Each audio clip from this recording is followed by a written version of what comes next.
Qu'est-ce qui vous a incité à écrire sur Stefan Zweig?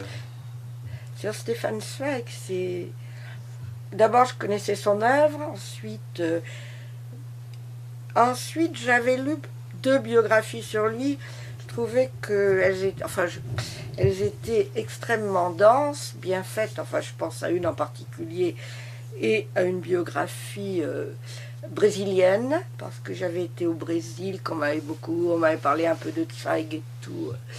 Et je me suis aperçue qu'arrivé au moment du suicide, les biographes sont tellement éreintés par tout ce qu'ils ont déjà écrit que cette question, elle est éludée et qu'il fallait reprendre la problématique sous l'angle strictement du suicide pour essayer de comprendre comment quelqu'un qui avait de l'argent, qui n'était en rien menacé parce qu'il était vraiment à l'autre bout du monde, peut décider de se suicider en entraînant en plus sa jeune femme dans la mort. Les 2 choses... Bon, et à part ça, comme je suis lectrice de littérature allemande, je me rappelle que quand j'avais lu Klaus Mann, il reprenait dans son livre Le Tournant une citation, quelque chose qu'il avait publié dans le journal de l'émigration allemande au moment du suicide de Zweig. C'est comment quelqu'un qui avait tout, absolument tout, qui incarnait la réussite en termes littéraires et puis en termes de réussite de vie, qui n'avait jamais rencontré de difficulté en rien, avait pu se suicider. Et le pire, c'est qu'il avait entraîné la jeune femme. C'est-à-dire il avait tout laissé derrière lui, la seule chose qu'il emmène avec lui, c'est la jeune femme. Et je me suis dit, c'est vrai que c'est ça la question. Et c'est à partir de là que j'ai détricoté à l'envers, on peut dire, ce qui concerne Zweig en me centrant exclusivement sur les 10 dernières années de sa vie, parce que l'année de ses 51 ans, relisant son journal, je me suis aperçue qu'il fait le pari de changer de vie. Et qu'en fait, ce pari, il va être confronté à la réalité qui va se transformer, la réalité politique, avec la montée progressiste du nazisme en Allemagne et puis en Autriche, et que là, je veux dire, il va être dans une situation qu'il n'avait pas prévue. Alors, d'après vous, quelles sont les raisons ou les éléments qui peuvent expliquer ce suicide? C'est très compliqué, hein. On peut dire que, il fait le pari de changer de vie en rompant avec sa vie familiale, sa femme, etc., parce que l'année de ses 50 ans, il est saisi par l'angoisse et qu'il pense que s'il renouvelle sa vie familiale, sa vie personnelle, il va échapper d'une certaine façon à la vieillesse. Zweig était hanté par le fantasme de la vieillesse, du dépérissement, de la perte de sa vitalité sexuelle et intellectuelle, et il a pensé que c'était un remède, et donc, si vous voulez, il prend prétexte d'un événement qui lui arrive à Salzbourg, qui n'a pas vraiment grand-chose à voir avec une prise de conscience politique. Pour Fiche-le-Camp, s'exilait en Angleterre, et les 2 premières années de son exil sont vécues sous le signe, même les 3, sous le signe de l'euphorie. Il est riche, il s'installe, il s'achète un appartement, il continue à voyager à travers l'Europe. Et donc, voilà. Et puis petit à petit, les choses se compliquent parce qu'il s'attache à une femme qu'on pourrait considérer comme une fatale erreur de casting dans sa vie. On pourrait dire qu'après, si vous voulez, il est rattrapé par les événements politiques.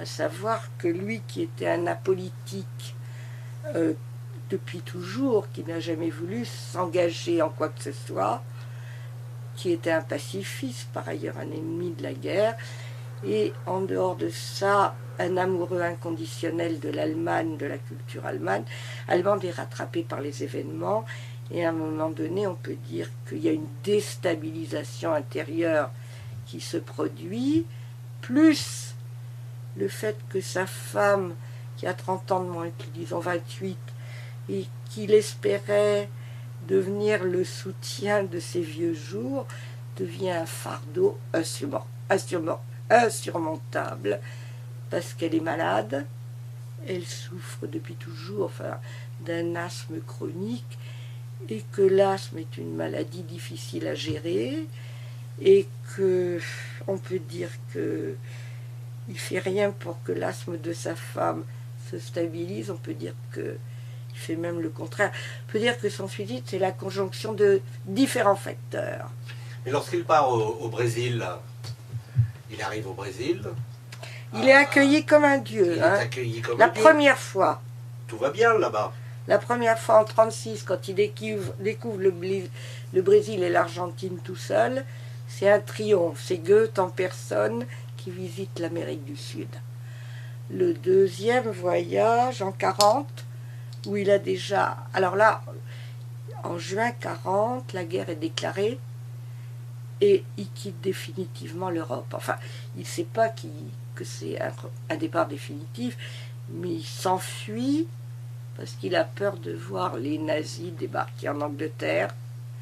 Et donc, il va d'abord aux États-Unis, puis ensuite au Brésil. Deuxième séjour est aussi un séjour totalement triomphal, parce qu'il fait des conférences au Brésil, des conférences en Argentine, et puis ensuite, il commence à travailler à son livre Brésil, terre d'avenir, et il part aux États-Unis à l'hiver, à fin de l'année 40. Il arrive, je crois, début 41 aux États-Unis, où il va passer 6 mois, écrire Brésil, terre d'avenir, et c'est en août, fin août 41 qu'il retourne au Brésil pour la 3e fois. Les choses vont se passer un peu moins bien. Parce qu'il y a des accusations, de fausses accusations. On l'accuse en particulier d'avoir écrit... Enfin, je vais vous dire, c'est compliqué à expliquer à des gens qui connaissent ni l'histoire du Brésil, ce qui est un peu malheureusement le cas en France. On n'est pas tellement ferré en géopolitique. Ensuite, qui ne connaissent pas très très bien l'histoire de Zweig. Et ensuite, c'est quelque chose qui a été complètement passé sous silence par ces différents biographes, et en particulier par celui qui a voulu écrire les 10 derniers jours de Zweig et qui a tourné le dos à l'histoire.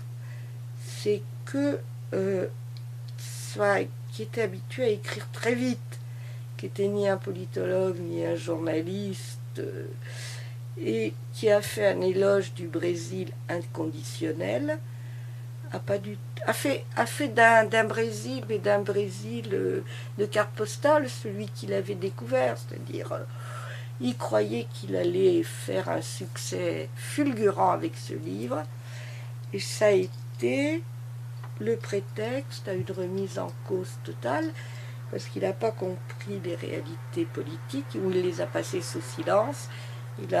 Et que la gauche brésilienne, le Brésil était une dictature à l'époque, et une partie de la gauche brésilienne, y compris même dans les milieux de l'immigration, on l'a accusé d'avoir écrit un livre de commande. Et donc à partir de là, il a été victime d'une manière ininterrompue pendant les 6 derniers mois de sa vie d'attaques au Brésil. Parce que vous avez été plus loin que certains biographes. J'ai été beaucoup plus loin, puisque je m'occupe de la partie... Dans la démarche, ouais. Puisque vous avez également traité beaucoup de documents brésiliens.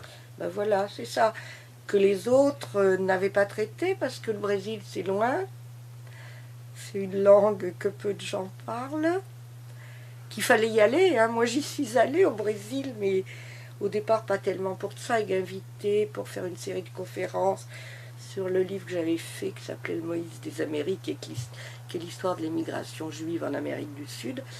Et donc, j'étais bien placée pour qu'on parle un peu de Zweig, etc. Et donc, je me suis rendu compte que, voilà, il y avait eu des vraies polémiques autour de lui, et que ça l'a certainement profondément déstabilisé, parce que c'était la première fois de sa vie que quelque chose, un de ses écrits, était sujet à polémique. Et il n'a pas supporté. Alors ça, c'est un des éléments.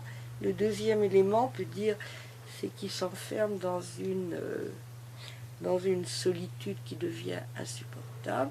Troisième élément, il y en a beaucoup, hein, il n'y a pas un élément, Oui, mais il y a une conjonction d'éléments qui le conduisent petit à petit à être de plus en plus déprimé et à un moment donné à décider qu'il n'en pouvait plus et qu'en plus cette femme qui était un poids à cause de sa maladie et puis de la dépendance qu'elle avait à son égard à lui et de l'absence totale de liberté qu'il avait par rapport à elle, fait qu'il est dans une prison et il ne peut plus partir. Le Brésil, à partir du moment où le Brésil s'engage du côté des Alliés dans la Deuxième Guerre mondiale, bien que ce soit une dictature, où une partie du pays était pro-nazi, il ne peut plus se tirer, comme il avait l'habitude. Stagg était un instable qui guérissait ses dépressions par les voyages. À partir du moment où il ne peut plus sortir du Brésil, c'est un peu, il est désespéré. Si vous voulez ajouter aux autres facteurs, c'est encore un facteur supplémentaire de désespoir. Est-ce que votre formation de psychosociologue vous a aidé dans l'analyse de ce destin? Bah, sans doute, hein, parce qu'une formation de psychologue qui fait quand même frotter un peu à la psychanalyse, à la lecture de... Ensuite, oui, parce que finalement, à un moment donné, je suis sortie de la psychologie pour m'approcher de l'histoire. Et à partir du moment où j'avais ces trois cordes à mon arc, oui, je veux dire, la psychologie mène à, la psychosociologie mène à tout quand on veut bien en sortir. Le fait de m'avoir permis, avec le Moïse des Amériques, de m'attaquer à un sujet purement historique. Alors ça, c'était pour le contexte. Et puis, pour l'analyse de la personnalité de Zweig, c'est à la fois mon acuité psychologique, la méthode d'analyse des textes, hein, parce que j'ai quand même travaillé beaucoup sur les textes de Zweig des 10 dernières années, à savoir son journal, sa correspondance, et ses écrits romanesques et ses biographies, etc. Et à partir de là, ça devenait... C'est une démarche qu'aucun des biographes n'a fait. Parce qu'eux, ils ont fait du factuel, mais du factuel très intelligent parfois. Mais le factuel, il a fait ça à tel jour, à telle heure, il a rencontré un là. Moi, au fond, ça, je m'en balançais plus ou moins. Ce que je voulais, en analysant le journal, la correspondance et ses derniers écrits qui sont extraordinairement révélateurs sur son évolution psychologique, je pouvais cerner à livre ouvert ce qui l'a conduit au suicide. Est-ce que sa compagne avait envie de mourir ou Je ne crois pas. Ou est-ce qu'il a trouvé les mots pour la convaincre? Il a trouvé les mots pour la convaincre. C'est ça qui est terrible. Elle ne voulait pas mourir, elle a avalé le poison après lui, elle a hésité. Et la seule lettre qu'on a d'elle à sa famille dit « Stéphane ne supportait plus le contexte, la guerre, hein, et moi et mon asthme. » Mais ça vient comme une petite fille qu'on a absolument convaincue de... Voilà. Donc on peut... Voilà.